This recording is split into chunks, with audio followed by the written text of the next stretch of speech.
This is my latest project. I've really been wanting a chimenea for my deck, a safe chimenea for my deck, ever since, well, we visited our good friends down in St. Louis area, and they had a nice chimenea set up, and I can remember a very enjoyable night down there. Thank you.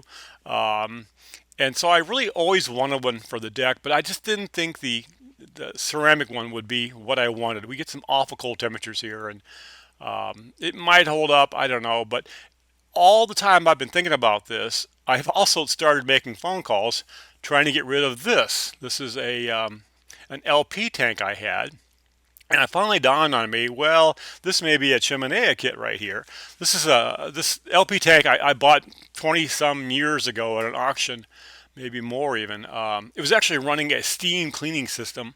And it was like three-fourths full of propane. And I really used it more for my acetylene and oxygen tank. Than the steam clean system here too, which I gave away. But I thought this would be a perfect thing. And first off, I'm not going to get into how to dismantle an LP tank, or I should use the term disarm LP tank.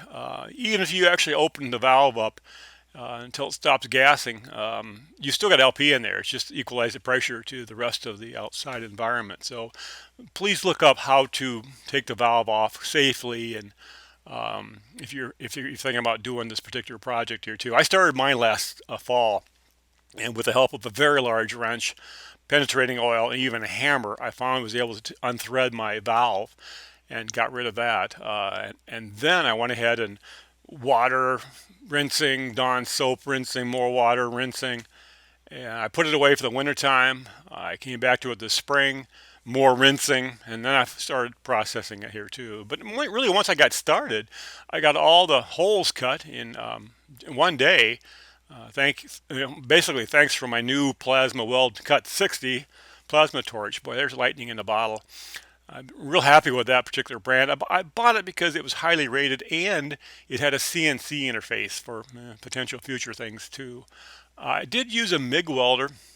I could use a stick welder. Planetary roller, it's a hand crank one. It's pretty good for this light gauge 1/8 flat by 1 inch hoops I made. And the rest of it's basically just stuff I had on hand, including the 4 inch stovepipe, or the pipe I had here that fits the stovepipe. This was left over from I did a spiral staircase a few years ago and I had a few pieces of this left over. So this is why I call this deck safe. The extra bands I put on here, that allows me to put this rolling mechanism at the top, and I can cover it completely up. There goes Chester. I can put this grate on here, or this mesh on here to cover up in case any wood starts wanting to make an escape or something. I also put on tile on the deck here, so just as a kind of worst case scenario here too. But anyway, that's what I did for my deck safe chimenea. Now, this is the original one. I saw some designs on the web I really liked. I thought, well, I kind of like the way this looks. And so I came up with this. This is back early on when I was just burning off the paint. It had probably, I don't know, 9 levels of paint on there, it seemed like. And it did eventually come down to me basically wire brushing this.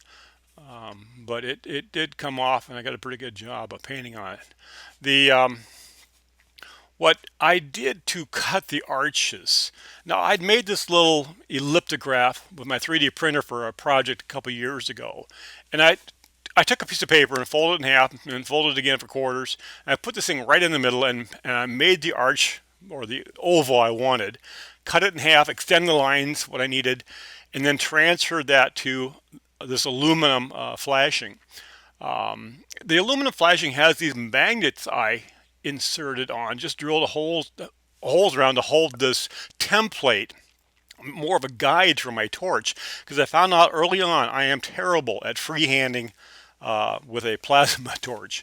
And so I'll show you a little close-up of it here too. These are the magnets I used. I have a little countersink, and I put some bolts on there to extend it out a little bit further, and that way I can just kind of clip it right onto the tank, and it worked really nicely. I went ahead and put marks on the template, and of course I had marks on the tank where I wanted all the holes to put, and it worked really good. I did make a slight mistake that I could overcome. I probably should have had a higher space, and that would allow the this little standoff to kind of roll on the side and the top up here, but I had it down the lower part here, and I had to be a little more careful in the corners.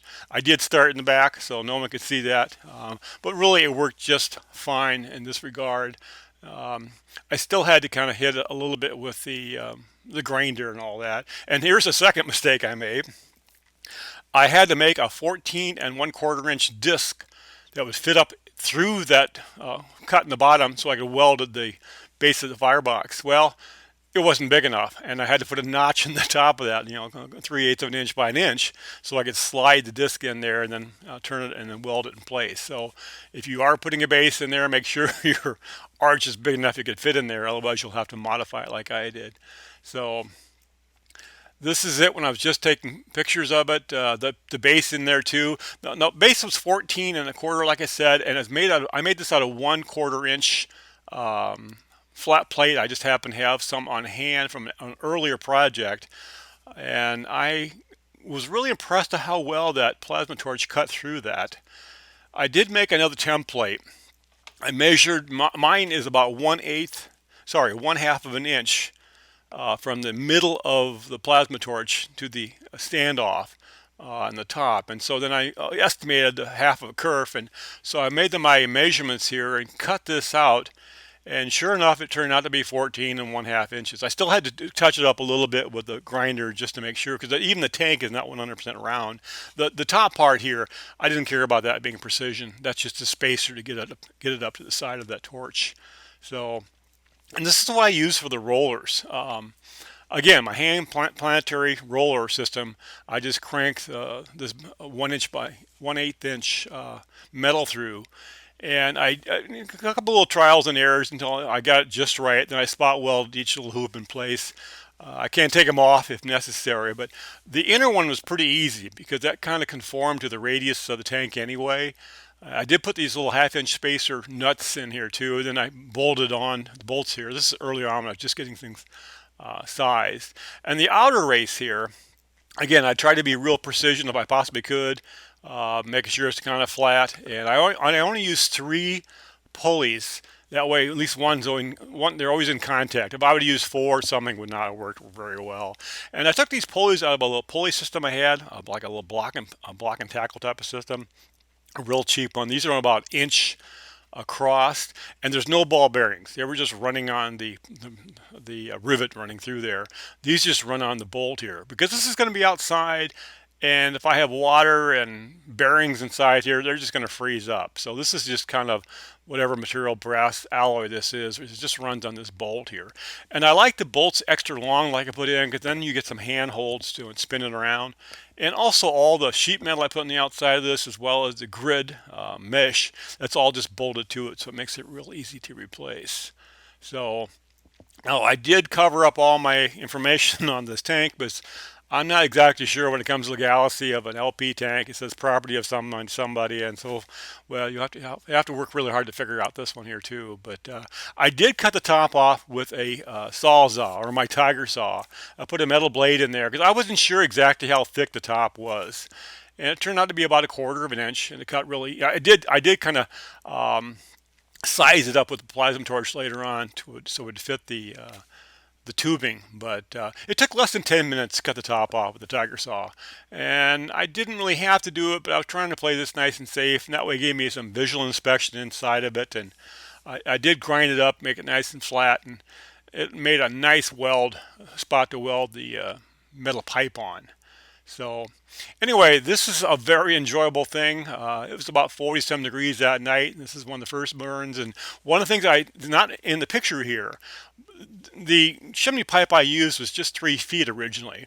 Well, we had a little bit of light wind coming and we had a little more smoke than I wanted. So what I did, I took another section of 3 feet.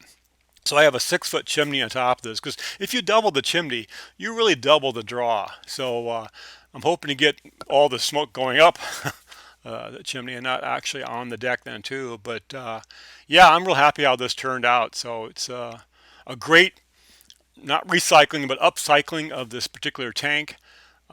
So anyway, I hope this helps. I wish I'd seen this video before I made it. So but now someone else can do it too. It was actually a pretty fast project once it got started. I think the hardest thing was really getting all the old paint off. Um, but once that was done, well, it's done. Anyway, have a good day.